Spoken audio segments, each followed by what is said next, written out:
Gundam Battle Operation 2 is a free-to-play competitive online multiplayer game set in the Gundam universe. But just because it's free doesn't mean you should play it. Let's have a look at the good and the bad this game offers to see whether you should look to start playing.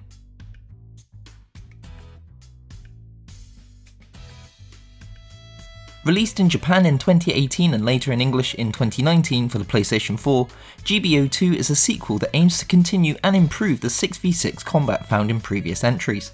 Using a rock paper scissors approach to the style of suits, you team up with 5 other members with the aim of destroying enemy players, capturing spawn points and bombing the enemy base to get the most points to win. Battles take place on land and in space, offering multiple gameplay styles and experiences as you rank up and acquire money and materials to purchase and upgrade your arsenal. There's also banner pulls using tokens which are earned through playing or bought from the store, where the newest suits can be found. This game can be played completely without spending any real world money, but the option is there should you wish to use it. First off, it goes without saying if you're a fan of Gundam in general, you'll probably have a greater interest overall. There's a wide variety of suits to pick from, which can all be customised with different loadouts and paint jobs. They range from suits from the original show to newer series, but don't be expecting to pilot anything from Wing, Seed or Iron Blooded. This is strictly a universal centric game. So if you're a fan of the older, more grounded suits, then you should be easily happy with the selection. But if you want the more flashy stuff, you won't find it here. Unlike the speed of movement found in other Gundam titles like Versus Maxi Boost or even Gundam Breaker, prepare to get used to a much slower and tactical pace. This is usually the biggest turnoff for most new players, as not managing your boost meter, weapons and rushing into battles easily leads to death more often than not. There's a great set of tutorials and training simulators that can allow you to get comfortable with the controls and gameplay that are definitely worth going through before getting stuck into a real match. There's also a great community of players showcasing advanced tips and tricks online should you want to progress and improve further. Battles are 6v6 affairs, either set in various ground or space maps. You can play ranked, quick play or custom games should you want to set up your own matches. There's a good selection of areas ranging from ruined cities and asteroid fields where there's a lot of cover to more open maps like the deserts and space outposts. Regardless of the map, there's always a suit cost level limit unless you're in a custom match. Each suit has a cost ranging from 200 up to 600 and more. More popular and powerful suits will tend to be a higher cost, so while it's nice to own some of them, there's not always a chance that you can use them if the map rotation doesn't have the cost level you need currently. Suits can also be upgraded in the hangar, allowing for upgraded stats and abilities not available from scratch, meaning that each suit can be tuned and fully customised to suit your playstyle with it. You can also paint, apply patterns and decals should you want to give your suit that unique look. Each suit will be under a certain style of play. You have generals, which are all-purpose, supports which provide big damage, and raids which generally focus on melee and getting stuck into the heart of the fight. Each style counters the other, so teamwork and keeping an eye on your surroundings effectively works best. Trying to rush headfirst into a melee battle with a support against a raid and you'll quickly find yourself on the ground getting slashed, for example. That's not to say you can't win these battles, but playing to the suits and your team's strengths is a far better and more often worthwhile tactic than going against them. Throughout the map are spawn points to be captured. Doing so not only increases your locations to respawn, but limits the opponent's options as well. You have to exit your suit and capture it as a pilot, creating some tense moments in the heat of a battle if you try and capture an enemy controlled spawn.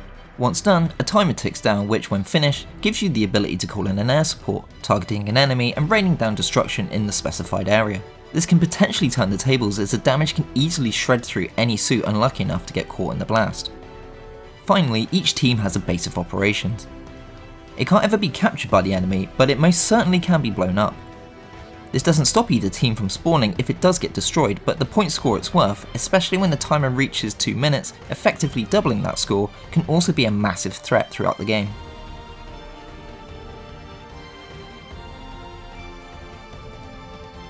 Each suit is well modded and accurate. They're not amazing looking, but they do look fine overall. The game has received a slight upgrade since releasing on PlayStation 5, but there's no fancy ray tracing or other effects added other than a bit more polish and a better stable frame rate. Pilot and NPC models also look okay, though as you spend the majority of your time in battles it's not really much of an issue. Maps are detailed for the most part where it allows it. City maps have a lot of debris and rubble adding to the immersion of battles taking place in them, but more open maps, especially space, can seem quite barren, which is to be expected. The sound effects are spot on if you're familiar with them, with beam rifles, warning shots and general movement, all as they would be heard from the anime. You can opt for an English or Japanese voice to match your preferences too, as there's navigators commenting throughout the battles about you and your team. Finally, the music. There are some great tracks played throughout a match, each adding to the tension and atmosphere. There's enough of them though that you won't hear them repeat too often, aside from the base camp, the menu and the debriefing screens. Overall, I find the game to be an enjoyable experience. As with any competitive game, there can be some grievances though. The ranking system can be unfair at times, awarding you next to nothing for doing well and winning, but taking a good chunk of your points should you lose. This means maintaining a good rank can often be troublesome, as being paired with a poorly performing team hurts everyone in it. Normally, I wouldn't care for any rank play, but annoyingly the higher you are, the more experience points and money you acquire after each battle. The higher your character level is also allows you to purchase better suits, weapons and parts, so it could be a tedious grind for some who just want to purchase whatever they want when they have the currency available. Getting into matches can also be a pain sometimes, though it has gotten better recently, whilst the map and cost rotations often mean there may not be anyone in your level looking to play on the map you've chosen. Fights can be great when you have a team working well together, giving you a sense of accomplishment and satisfaction. The same goes for those close matches where every point counts. Being on the receiving end though is definitely a mood killer, more so in rank play where the stakes are higher. Learning how to use your suit to their advantage and knowing their weaknesses also takes some time. There's some truly skilled pilots out there that can wreak havoc in even the worstest suits, so getting used to the flow of the game and its nuances I've found has increased my enjoyment and fun throughout playing it. As I said in the start, if you're already a fan of Gundam and are looking for something to play that recreates the feel and look of the original show and its subsequent sequels, then I'd recommend giving this a go.